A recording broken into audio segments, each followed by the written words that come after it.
ভাবো, তুমি একটা ট্যুরিস্ট ট্রেনে উঠেছো। চারপাশে পাহাড়, সুন্দর প্রকৃতি আর এক্সাইটিং জার্নি।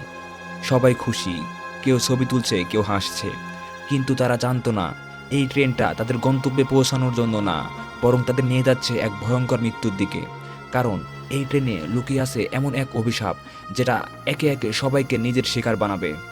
2024 সালের 1 ফেব্রুয়ারি মুক্তি পাওয়া Indonesian horror cinema blood train দর্শকদের নিয়ে যায় এমন এক ভয়ঙ্কর ট্রেন যাত্রায়, যেখানে প্রতিটা মুহূর্ত লুকিয়ে আছে মৃত্যু আর রহস্য। আজ আমরা এক্সপ্লেন করব এই পুরো মুভির স্টোরি। চলুন কথা না বাড়িয়ে শুরু করা যাক। মুভির শুরুতেই আমরা দেখতে পাই শঙ্কারা রেলওয়ে স্টেশন। যে স্টেশনটি উদ্বোধন করা হচ্ছে, চারিদিকে উৎসব পরিবেশ, মানুষের ভিড়, আনন্দ আর উত্তেজনা সব মিলিয়ে এক নতুন যাত্রার সূচনা। আর এই স্টেশনটি বানাতে গিয়েই এই মুভির কাহিনীটা শুরু হয়। কারণ স্টেশনটি বানানোর সময় কয়েকজন কর্মীর প্রাণ চলে যায় রহস্যজনকভাবে, এবং ভয়ঙ্কর সেই মৃত্যুগুলো তখন অনেকের মধ্যে প্রশ্ন জন্ম দিলেও সময়ের সাথে সবাই সেগুলো ভুলে যায়, অথবা ভুলে যাওয়ার চেষ্টা করা হয়। এই স্টেশনটি করার সময় তাদেরকে বাধা দেওয়া হয়েছিল যে এখানে অনেক রকম সমস্যা হতে পারে, প্রাণনাশেরও ঝুঁকি আছে।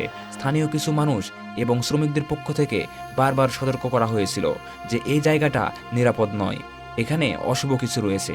কিন্তু তারা তোয়াক্কা না করে এই কাজটি করে, কারণ তাদের কাছে এই প্রজেক্টটা ছিল অনেক বড় গুরুত্বপূর্ণ। আর এই প্রজেক্টের দায়িত্বে থাকে মিস্টার বারা, যে এই পুরো স্টেশন এই প্রজেক্টটার প্রধান দায়িত্বে ছিলেন এবং যে কোনো মূল্যে এই প্রজেক্টটি সম্পূর্ণ করতে চেয়েছিল। আর এখানেই দেখা যায় গল্পের দুই মেন চরিত্র পূর্ণিমা এবং কামব্যাংকে। তারা দুই বোন যারা ভ্যাকেশন কাটানোর জন্য এখানে এসেছে।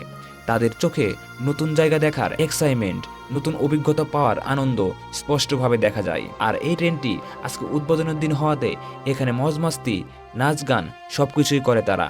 চারিদিকে হাসি আর আনন্দের পরিবেশ, সবকিছুই যেন এক সুন্দর ভ্রমণের ইঙ্গিত দিচ্ছিল। কিন্তু ট্রেনটি চালু হওয়ার পরই তো সবকিছু চেঞ্জ হয়ে যাবে। এই আনন্দ, এই হাসি সবকিছু খুব শীঘ্রই পরিণত হবে এক ভয়ঙ্কর দুঃস্বপ্নে। এর মধ্যে স্টেশনটি বানানোর সময় যেসব কর্মী মারা গিয়েছিল, তাদের পরিবার এখানে এসে তাদেরকে ফিরে পাওয়ার জন্য আন্দোলন করে। তারা বিশ্বাস করত তাদের প্রিয়জনদের মৃত্যু কোনো সাধারণ দুর্ঘটনা ছিল না, বরং এর পিছনে লুকিয়ে আছে ভয়ঙ্কর কোনো সত্য। তাদের কান্না, তাদের প্রতিবাদ সবকিছুই যেন ইঙ্গিত দিচ্ছিল যে এই জায়গাটা অভিশপ্ত। আপনাদের আগে একটা কথা বলে রাখি যে স্টেশনটি যাবে শঙ্করা রিসোর্টে। এটি একটি পাহাড়ের মধ্যে সুন্দর একটি মনোরম রিসোর্ট, যেখানে সবাই ভ্যাকেশন কাটানোর জন্য যাচ্ছে। চারিদিকে উঁচু পাহাড়, ঘন জঙ্গল আর মনমুগ্ধকর পরিবেশ, সব মিলিয়ে এটি ছিল পর্যটকদের জন্য এক স্বপ্নের জায়গা। আর সেই স্বপ্নের জায়গা পৌঁছানোর একমাত্র পথ ছিল এই ট্রেনটি। কিন্তু কেউ তখনও বুঝতে পারেনি এই ট্রেনটি শুধু তাদের ভ্যাকেশনের দিকেই না, বরং নিয়ে যাচ্ছে এমন এক ভয়ঙ্কর পরিণতির দিকে যেখানে থেকে ফিরে আসা অসম্ভব। এরপর দেখতে পাই যে যার মতো ট্রেনটিতে উঠে পড়ে, তার সিটগুলো বুঝে নেয়। সবাই নিজের নিজের জায়গায় বসে সুন্দর দৃশ্য উপভোগ করছে, কেউ ছবি তুলছে, আবার কেউ এমন নতুন যাত্রা নিয়ে খুব এক্সাইটেড। এরপর আমরা দেখতে পাই রামলা নামের একটি মেয়েকে। যেসব কর্মী মারা গিয়েছে তাদের মধ্যে একজনের স্ত্রী। তার চোখে ছিল অদ্ভুত এক ভয় আর আতঙ্ক। সে আগে থেকে জানে এসব কাহিনী ঘটবে বা ঘটতে চলেছে, যেন সে অনুভব করতে পারছিল। আর এই ট্রেন যাত্রা কোনো সাধারণ যাত্রা না, বরং এর পিছনে লুকিয়ে আছে এক ভয়ঙ্কর কিছু। অবশেষে ট্রেনটি যাত্রা শুরু করে তার মৃত্যুর গন্তব্যে। বাইরে থেকে এটি একটি সাধারণ ট্রেন যাত্রা মনে হলেও বাস্তবে এটি ছিল মৃত্যুর দিকে এগিয়ে যাওয়ার এক ভয়ঙ্কর পথ। চলুন দেখতে থাকি শেষ পর্যন্ত কি হয়। ট্রেনটি পাহাড়ের মধ্যে দিয়ে এক অসম্ভব সুন্দর প্রকৃতির মধ্যে দিয়ে যাত্রা শুরু করে। চারিদিকে সবুজ পাহাড়, গভীর জঙ্গল আর মনোমুগ্ধকর দৃশ্য, সবকিছুই যেন এক শান্ত এবং সুন্দর ভ্রমণের অনুভূতি দিচ্ছিল। শঙ্করা রিসোর্টে পৌঁছাতে তাদেরকে 5টি টানেলের ভিতর দিয়ে যেতে হবে। আর এই টানেলগুলোতেই শুরু হয় যত সব ভয়ঙ্কর কাহিনীগুলো। এই টানেলগুলোই হয়ে উঠবে সেই জায়গা যেখানে শুরু হবে একের পর এক ভয়ঙ্কর অস্বাভাবিক ঘটনা। সবকিছু ঠিকঠাক মতোই চলতে থাকে। ট্রেনের ভিতরে সবাই স্বাভাবিক ছিল, কেউ কোনো অস্বাভাবিক কিছু বুঝতে পারছিল না। হঠাৎ করে রামলা দেখতে পায় কেউ একজন নীল শার্ট গায়ে দিয়ে দাঁড়িয়ে আছে। এই লোকটা হচ্ছে স্টেশন তৈরির কর্মচারী, যারা মৃত্যুর পর রাক্ষস হয়ে গেছে। তার উপস্থিতি ছিল অস্বাভাবিক। তার দৃষ্টি ছিল ভয়ঙ্কর। সে যেন জীবিতদের জগতে ফিরে এসেছে কোনো ভয়ঙ্কর উদ্দেশ্য নিয়ে। কিন্তু রামলা যখন উঠে গিয়ে দেখে তখন আর কাউকে খুঁজে পায় না, সে হঠাৎ করেই অদৃশ্য হয়ে গেছে। এটা দেখে রামলা ভয় পেয়ে যায় এবং এটা নিয়ে সে কথা বলতে চাইলে ট্রেনের কর্মচারী তাকে কথা বলতে দেয় না। তারা তাকে শান্ত থাকার জন্য বলে যেন কিছুই হয়নি। কিন্তু রামলা বুঝতে পেরেছিল কিছু একটা ভুল হচ্ছে, খুব ভয়ঙ্কর কিছু। এরপর দেখতে পাই কামব্যাং কিছু অস্বাভাবিক কিছু দেখতে পায়। হঠাৎ করে একটা পাখি ট্রেন চলতি অবস্থায় তার জানালায় বাড়ি খায়। এটি ছিল খুবই অস্বাভাবিক এবং ভয়ঙ্কর একটি ঘটনা, কারণ সাধারণ কোনো পাখি এভাবে চলন্ত ট্রেনের জানালায় আঘাত করে না। এই ঘটনাটি যেন একটি অশুভ সংকেত দিচ্ছিল। আর এখানে বলে রাখি, পূর্ণিমা তার একটি ভয়ঙ্কর রোগ ধরা পড়ে যে সে আর বেশি দিন বাঁচবে না।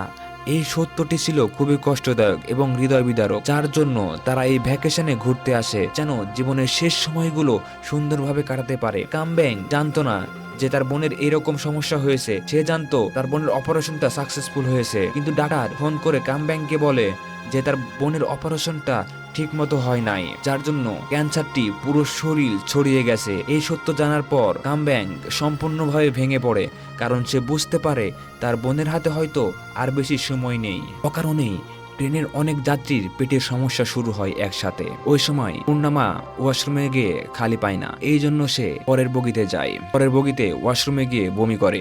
আর ঠিক তখনই আমরা দেখতে পাই সেই ভয়ঙ্কর অভিশপ্ত রাক্ষসকে। তার উপস্থিতি ছিল হঠাৎ, অস্বাভাবিক আর ভয়ঙ্কর, এবং তারপরেই শুরু হয়ে যায় মৃত্যুর খেলা। ট্রেনটি প্রথম টানেলের ভিতরে ঢুকে পড়ে এবং সঙ্গে সঙ্গে সব অন্ধকার হয়ে যায়। বাইরে সব আলো হঠাৎ করে হারিয়ে যায় আর ট্রেনের ভিতরে তৈরি হয় এক ভয়ঙ্কর থমথমে পরিবেশ। চারিদিকে শুধু নীরবতা, আর সেই নীরবতার মধ্যে লুকিয়েছিল মৃত্যু। কন্ট্রোল রুম থেকে দেখতে পাই যে শেষ বগিতে কোনো অস্বাভাবিক কোনো কিছু ঘটছে। মনিটরে অদ্ভুত অস্বাভাবিক সব নড়াচড়া, সবকিছু ইঙ্গিত দিচ্ছিল কিছু একটা ভুল হচ্ছে। এই জন্য ইনচার্জ কর্মচারীকে পাঠায় দেখার জন্য। আর এখানে ছোট বাচ্চাটি প্রথম দেখতে পাই সেই অভিশপ্ত রাক্ষসকে, যেটা সে দেখার জন্য একদম প্রস্তুত ছিল না। তার চোখের সামনেই উপস্থিত হয় সেই ভয়ঙ্কর রাক্ষসটা। রাক্ষসগুলো বগির সবাইকে একে একে নৃশংসভাবে মেরে ফেলে এবং সেই বগিটা ট্রেন থেকে বিচ্ছিন্ন করে ফেলে। এক মুহূর্তের মধ্যেই পুরো বগি টানেলের মধ্যে হারিয়ে যায়। আর এইভাবে শুরু হয় মৃত্যুর খেলা। এবং এখানে একটুর জন্য বেঁচে যায় কামব্যাং। তার দিদিকে খুঁজতে দেওয়ার জন্য সে অন্য বগিতে চলে যায় এবং তারা লক্ষ্য করে যে 5 নম্বর বগিটা আর ট্রেনের সাথে নেই, যেন সেটা কখনো ছিলই না। এবং তারা কর্তৃপক্ষকে জানায়। এটা শুনে তাদের মাথা তো একদম খারাপ হয়ে যায়, কারণ এটা তো কোনোভাবেই সম্ভব না। কিন্তু তারপরও তারা কাউকে কোনো কিছু বুঝতে দেয় না, শান্ত থাকার চেষ্টা করে, কারণ তারা সত্যটা জানলে সবাই ভয় পেয়ে যাবে, তাদেরকে প্রশ্ন করতে থাকবে। তারপরে দেখতে পাই ট্রেনের কর্মচারী তেকুনকে সেই অভিশপ্ত রাক্ষসগুলোকে দেখে খুব ভয় পেয়ে যায়। তার মুখে স্পষ্ট আতঙ্কের ছাপ দেখা যায় এবং ট্রেনের ইনচার্জকে সে বলে যে এখানে আমি কিছু মরা মানুষকে দেখলাম দাঁড়িয়ে থাকতে, যেন তারা ফিরে এসেছে প্রতিশোধ নেওয়ার জন্য। আর এখানে ট্রেন থেকে সকল যোগাযোগ বিচ্ছিন্ন হয়ে গেছে, সবকিছু খারাপ হয়ে গেছে। তারা চাইলেও আর কারোর সাথে যোগাযোগ করতে পারছে না, তারা এখন সম্পূর্ণ যোগাযোগ বিচ্ছিন্ন। দেখুন ইনচার্জকে সব খুলে বলে যে ট্রেনের 5 নম্বর বগিটা গায়েব, কিন্তু ইনচার্জ এটা বিশ্বাস করতে পারে না। সে বলে এটা অসম্ভব, এটা তো ঘটতেই পারে না, কারণ বাস্তব জগতে এমন কিছু হওয়া অসম্ভব। আর দেখতে পাই সবার মধ্যে একটা ভয় কাজ করছে, সবাই বুঝতে পারছে কিছু একটা ভয়ঙ্কর ঘটনা ঘটছে। এবং ইনচার্জ বলে সবাইকে শান্ত রাখার জন্য, যেন কেউ কোনো কিছু বুঝতে না পারে, এবং সেটাই চেষ্টা করছে তেকুন, যেন পরিস্থিতি নিয়ন্ত্রণে থাকে। এরপর এসব হতে হতেই আমরা দেখতে পাই ট্রেনটি 4 নম্বর টানেলের মধ্যে ঢুকে গেছে। শেষের যে বগিটা ছিল সেই বগিতে রাক্ষসগুলোর অ্যাটাক করে। হঠাৎ করেই তারা উপস্থিত হয়, তাদের কয়েকজনকে প্যারালাইজড করে ফেলে। কেউ নড়তে পারে না, কেউ চিৎকার করতে পারে না, কেউ কিছু বুঝতে পারছে না কি হচ্ছে। সবকিছুই খুব দ্রুত আর ভয়ঙ্কর ভাবে ঘটছে। এখানে রাক্ষসগুলো তাদের মধ্যে ঢুকে যায় এবং তাদের মনের কথাগুলো বলতে শুরু করে, তাদের সাথে কেন এই অন্যায় করা হয়েছে, এবং বলে কেন তারা এই বন জঙ্গলটি কেটেছে, তাদের ঘর বাড়ি কেন পুড়িয়ে দেওয়া হয়েছে। এবং শেষে বলে যে এটা তোমাদের সবার জীবনের শেষ সফর হতে চলেছে, কেউ এখান থেকে জীবিত ফিরতে পারবে না। এই কথাগুলো শুনে সবার শরীর ঠান্ডা হয়ে যায়। আর এই সব কিছুই দেখতে পাই কামব্যাং সে নিজের চোখের সামনে এই ভয়ঙ্কর দৃশ্য দেখতে থাকে আর দেখতে পায় যে ট্রেন থেকে বগিটি আলাদা হয়ে যাচ্ছে, এক এক করে সবকিছুই হারিয়ে যাচ্ছে। এসব দেখে চিৎকার করে ওঠে কামব্যাক, কারণ সে বুঝতে পারে তারা সবাই এখন মৃত্যুর ফাঁদে আটকা পড়ে গেছে। অবশেষে মিস্টার স্যান্টোস এমন একটি দৃশ্য দেখতে পান যা তার কল্পনার বাইরে ছিল। তিনি লক্ষ্য করেন ট্রেনের দুটি পুরো বগি সম্পূর্ণভাবে গায়েব হয়ে গেছে। এটা কোনো সাধারণ মেকানিক্যাল প্রবলেম না, কারণ একটা চলন্ত ট্রেন থেকে পুরোটা বগি এভাবে হঠাৎ করে হারিয়ে যাওয়ার কথা না, বাস্তবে তো অসম্ভব। এই ভয়ঙ্কর দৃশ্য দেখে মিস্টার স্যান্টোসও সঙ্গে সঙ্গে তেকুনকে জিজ্ঞেস করেন এটা কিভাবে সম্ভব, কিভাবে হলো এটা। তার কণ্ঠে ছিল আতঙ্ক, রাগ আর অবিশ্বাস। কিন্তু তেকুন সে নিজেও এতটাই ভয় পেয়ে গিয়েছিল যে তার মুখ দিয়ে কোনো কথাই বের হচ্ছিল না, কারণ তেকুন নিজের চোখেই সে ভয়ঙ্কর ঘটনাগুলো দেখেছে, কিন্তু সে নিজেও বুঝতে পারছে না এটা আসলে কিভাবে সম্ভব। এখানে বলে রাখি, মিস্টার স্যান্টোস হলো এই পুরো প্রজেক্টের এক অন্যতম প্রধান ব্যক্তি। এই পুরো প্রজেক্টের যত ইনভেস্টররা ছিল সবাইকে তিনি ম্যানেজ করেছেন, কিন্তু এখন এই প্রজেক্টটি পরিণত হয়েছে এক ভয়ঙ্কর মৃত্যু ফাঁদে। ঠিক তখনই আমরা দেখতে পাই রামিলা সামনে এগিয়ে এসে বলে এটা কোনো টেকনিক্যাল ইস্যু না, এটা এমনিতে হয়নি। তার চোখে ছিল ভয়, কিন্তু তার কণ্ঠে ছিল দৃঢ় বিশ্বাস। সে আরো বলে এটা কোনো অদৃশ্য শক্তি, কোনো দেবী শক্তি যার জন্য এসব হচ্ছে। সে বুঝতে পেরেছিল এই ট্রেনে যা ঘটেছে তা কোনো সাধারণ ঘটনা নয়, এটা প্রতিশোধ, এবং সেই সব আত্মাদের প্রতিশোধ যাদের ঘরবাড়ি ভাঙা হয়েছিল এবং গাছপালা কাটা হয়েছিল এই স্টেশনটি বানানোর সময়। কিন্তু মিস্টার বারা এসব কিছুই বিশ্বাস করতে চায় না। তার কাছে এগুলো সবই কুসংস্কার, আর যে কোনো মূল্যে এই সত্যকে অস্বীকার করতে চায় সে জানে এই সত্যটা যদি জেনে যায় তাহলে তার সবকিছুই শেষ হয়ে যাবে। এরপর ট্রেনের ইনচার্জ সাহস করে মিস্টার বারার কাছে আসে এবং তাকে বলে স্যার, রামেলা যা বলছে সেটা সত্য হতে পারে। প্রমাণ হিসাবে সে একটি ভিডিও দেখায়, যে ভিডিওতে স্পষ্ট দেখা যাচ্ছিল কিভাবে সেই অধিশপ্ত শক্তি ট্রেনের বগিগুলোকে একে একে ধ্বংস করে দিয়েছে। ভিডিও দেখার পর মিস্টার বারার মুখের রং একদম ফ্যাকাশে হয়ে যায়।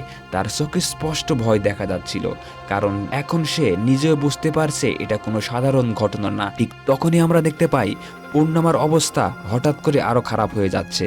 তার মুখ দিয়ে রক্ত বের হচ্ছে, কারণ তার ক্যান্সার এখন একবারে শেষ পর্যায়ে পৌঁছে গেছে। তার শরীর ধীরে ধীরে ভেঙে পড়ছে। সে জানতো তার সময় খুব কম, এ কারণেই সে ট্রিপটিতে এসেছিল জীবনের শেষ কয়েকটি মুহূর্তে সুন্দরভাবে কাটানোর জন্য। কিন্তু সে কখনো কল্পনা করেনি এই ট্রিপটি তার জীবনের সবচেয়ে ভয়ঙ্কর অভিজ্ঞতায় পরিণত হবে। এবং এর মধ্যে দিয়েই ট্রেনটি ধীরে ধীরে এগিয়ে যায় এবং প্রবেশ করে 3 নম্বর টানেলের ভিতরে। আর সবাই জানতো এই টানেল মানেই মৃত্যুর কাছে চলে আসা। এরপর আমরা দেখতে পাই ট্রেনের সব কর্মচারী ভয়ে একবারে আতঙ্কিত হয়ে আছে। তাদের চোখে স্পষ্ট আতঙ্ক, কিন্তু তারাও নিজেদের কাজ চালিয়ে যাচ্ছে, কারণ তারা জানে যদি যাত্রীরা সত্যটা জানে তাহলে পুরো ট্রেনে বিশৃঙ্খলা সৃষ্টি হবে। কিন্তু হঠাৎ করে তাদের সামনে ঘটে যায় আরেকটি ভয়ঙ্কর ঘটনা। একজন কর্মচারী হঠাৎ করে সে অভিশপ্ত রাক্ষসদের সামনে পড়ে যায়, আর সেই মুহূর্তেই তাকে নির্মমভাবে হত্যা করে। বাকি কর্মচারীরা যখন এটা দেখে তারা ভয় পেয়ে সামনের বগিতে যাওয়ার চেষ্টা করে, কিন্তু তারা বুঝতে পারেনি তারা ইতিমধ্যে ফাঁদে পড়ে গেছে। আর এখানে ছিল মিস্টার স্যান্টোসও, সেও ফেসে যায় এই বগির মধ্যে। হঠাৎ করে সবাই প্যারালাইজড হয়ে যায়, তাদের শরীর আর নড়াচড়া করছিল না, তারা চিৎকার করতেও পারছিল না। ঠিক তখনই একে একে সেই ভয়ঙ্কর রাক্ষসগুলো উপস্থিত হয়। তাদের চোখে ছিল প্রতিশোধের আগুন। তারপর এরা সবাইকে একে একে নির্মমভাবে হত্যা করে। এমন একটি দৃশ্য যা দেখলে সত্যি আপনার দম বন্ধ হয়ে যাবে। দেখতে দেখতে ওই 3 নম্বর বগিটিও আলাদা হয়ে যায় ট্রেন থেকে। এখন শুধু বাকি আছে 2টি বগি। এদিকে দেখা যায় মিস্টার বারা এবং ইনচার্জ তারা তেকুন এবং পূর্ণিমাদের সবাইকে দোষারোপ করে যে এসবের পিছনে তোমরাই দায়ী, এবং সবাইকে খেপিয়ে দেয়। ইনচার্জ তাদের সাথে বেইমানি করে বলে যে এই ট্রেনটি তারা লুট করতে এসেছে এবং সব যাত্রীদেরকে ভয় দেখায়। আর এদের মধ্যে একজন বলদ যাত্রী আছে যে কিনা কিছু অপরাধ করে পালিয়ে যাচ্ছে এবং তার কাছে কিছু ক্যাশ টাকা আছে, যার জন্যই বলদটি বিশেষভাবে খেপে যায় এবং বলে ওঠে তোমরা আমার টাকা নিতে এসেছো। ওই বলদের সাথে তেকুনের একটু হাতাহাতি শুরু হয়ে যায় এবং দেখতে পাই ট্রেনটি 2 নম্বর টানেলের মধ্যে ঢুকবে এবং এর আগেই তাদেরকে 1 নম্বর বগিতে পৌঁছাতে হবে। 1 নম্বর বগিতে যাওয়ার জন্য চেষ্টা করে এবং ইনচার্জ সেই 1 নম্বর বগি দরজা লক করে দেয়, কিন্তু তেকুন সেই দরজাটি ভেঙে বগিতে ঢোকার চেষ্টা করে। পূর্ণিমা, কামব্যাং এবং রামেলা এই তিনজন ঢুকতে পারে, কিন্তু যখনই তেকুন ঢুকতে যাবে ওই 2 নম্বর বগির লোকজন তাকে ধরে ফেলে এবং উত্তম মাধ্যম মারতে শুরু করে। মারতে মারতেই বগিটি 2 নম্বর টানেলের মধ্যে ঢুকে যায় এবং শুরু হয়ে যায় রাক্ষসদের খেলা। রাক্ষসগুলো বেরিয়ে আসে, ধীরে ধীরে 2 নম্বর বগির সবাইকে হত্যা করে। আর 1 নম্বর বগির সবাই সবকিছু দেখে বুঝতে পারে যে পূর্ণিমা, কামব্যাংরা আসলে লুট করতে আসে নাই এবং 2 নম্বর বগির সবাইকে মেরে ফেলে। কিন্তু তেকুন কোনোভাবে বেঁচে যায় এবার এবং অবশিষ্ট থাকে শুধু ওই 1 নম্বর বগির। যখন সবাই বাঁচার উপায় নিয়ে চিন্তায় ডুবে থাকে তখন তেকুন বলে যে এই ট্রেনটি থামাতে হবে, কিন্তু মিস্টার বারা একেবারে নির্দ্বিধায় তিনি বলে ওঠে ট্রেনটি থামানো যাবে না, যত দ্রুত সম্ভব আমাদের রিসোর্টে পৌঁছাতে হবে। মিস্টার বারা সবাইকে ফেলে ড্রাইভারের রুমে চলে যায় এবং সব দরজা লক করে দেয় যেন কেউ ভেতরে যেতে না পারে। এখানে দেখতে পাই তেকুনরা ট্রেন থামাতে এগিয়ে যায়, কিন্তু মিস্টার বারা তাদেরকে বাধা দেয় এবং ধাক্কাধাক্কি শুরু হয়ে যায় এবং ট্রেনের দরজাটি খুলে যায়। যখন তেকুন ট্রেনটি থামাতে যায় মিস্টার বারা তাকে লাথি মেরে ফেলে দেয় এবং সঙ্গে সঙ্গে তার দেহটি ছিন্নভিন্ন হয়ে যায়। অবশেষে তারা ট্রেনটি থামাতে সক্ষম হয়। চারপাশে স্তব্ধ, গা ছমছমে পরিবেশ বিরাজ করে। তখন দেখা যায় মিস্টার বারাকে সবাই বেঁধে রাখে। এদিকে রামেলা তার স্বামীর সব গল্প বলতে শুরু করে।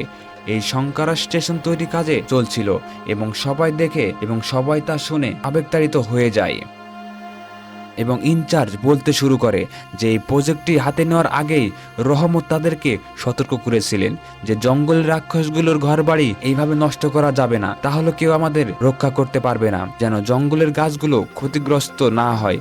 কিন্তু মিস্টার বারা তার সতর্কর বার্তা উপেক্ষা করে এবং এগিয়ে যায়, যার কারণে এই সব কাহিনী ঘটে। এরপর সবাই ধীরে ধীরে ট্রেন থেকে নামতে থাকে। যখন সবাই টানেলের সামনে দাঁড়িয়ে যায় ভিতর থেকে সেই রাক্ষসটির আওয়াজ করতে করতে বেরিয়ে আসে। সে মিস্টার বারাকে বলে তুমি এ কাজ না করলেও পারতে, কিন্তু মানুষের জাত কেন এত নিষ্ঠুর? তোমরা আমাদের বাড়িঘর সবকিছু পুড়িয়ে দিয়েছো। এরপর মিস্টার বারাকে নৃশংসভাবে হত্যা করে। এরপর দেখা যায় যারা বেঁচে ছিল তারা সবাই জঙ্গলের ভিতরে ঢুকে যায় এবং ইনচার্জকে নির্মমভাবে হত্যা করে রাক্ষসরা। রামেলা, পূর্ণিমা এবং কামব্যাং তিনজন একসাথে থাকে। মাঝখানে রামেলা তাদের কাছ থেকে বিদায় জানায়। এরপর সবাইকে রাক্ষস ধরে নিয়ে টানেলের সামনে নিয়ে আসে এবং তাদেরকে গাছে রূপান্তর করা হয়, যেন গাছ কাটার পরিণাম হিসাবে তাদেরকে শাস্তি দেওয়া হয়। কিন্তু এখানে দেখা যায় পূর্ণিমা ছেড়ে দেয়, কিন্তু কামব্যাংকে আর ছাড়ে না, তাকেও গাছ বানিয়ে দেয়। শেষে কামব্যাং বলে দিদি আমি ঘরে যেতে চাই, ঘরে ফিরে শান্তিতে মরতে চাই। এই দৃশ্যটা খুবই হৃদয় বিদারক। আর এখানে শেষ হয় ব্লাড ট্রেন মুভির এক্সপ্লেনেশন। মুভিটির এক্সপ্লেনটা তোমাদের কেমন লাগলো অবশ্যই কমেন্ট করে জানাবে। এমন আরো মুভি এক্সপ্লেন দেখতে চাইলে চ্যানেলটা সাবস্ক্রাইব করে আমাদের পাশে থাকবেন। ধন্যবাদ। আসসালামু আলাইকুম।